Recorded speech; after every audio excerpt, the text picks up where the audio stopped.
This video is going to be about time-release chords, a name that I invented for my students. Listen as I play a series of notes that sound very much like a scale, but if you can put it all together, you may also hear a chord. And if you do hear a chord, what chord do you hear?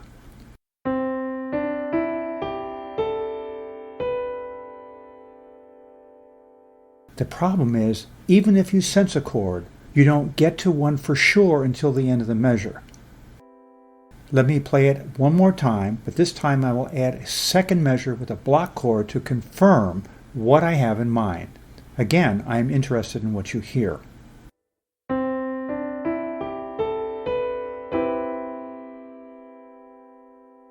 I'm going to play both measures one more time, but this time I will show you the notation. I hear a C major 7 chord.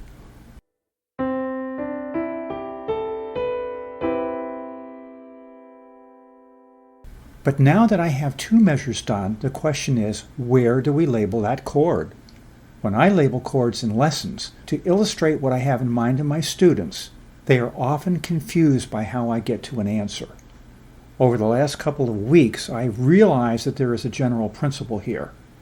I hear chords developing, and I often know what the chord is long before it is fully developed. I have been calling such developing chords time-release chords. And by that, I mean that you only know for sure what the chord is going to be when you get to the end of a measure or two. But when you mark the chord, you probably want to label it at the beginning where it is developing. So with this idea in mind, I'm going to do the same thing for other chords. Here is the same idea again with a different chord. What do you hear?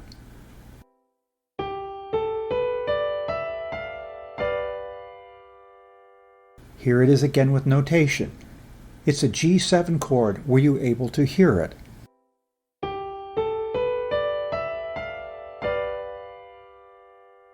Now here's another chord. What do you hear this time?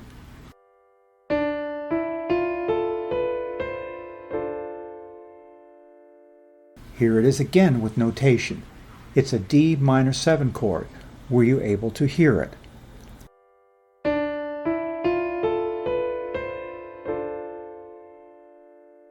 Now here is another chord. What do you hear?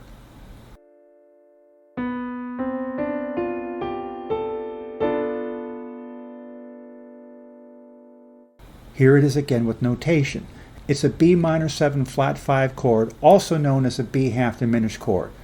Were you able to hear it?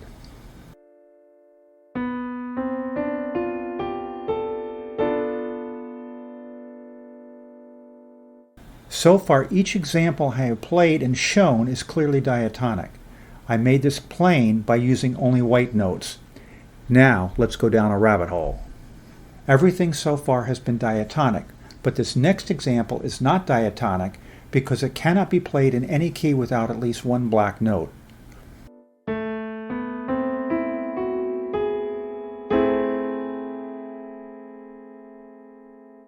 Could you hear what chord it is? Here it is again with notation. It's an A minor major 7 chord.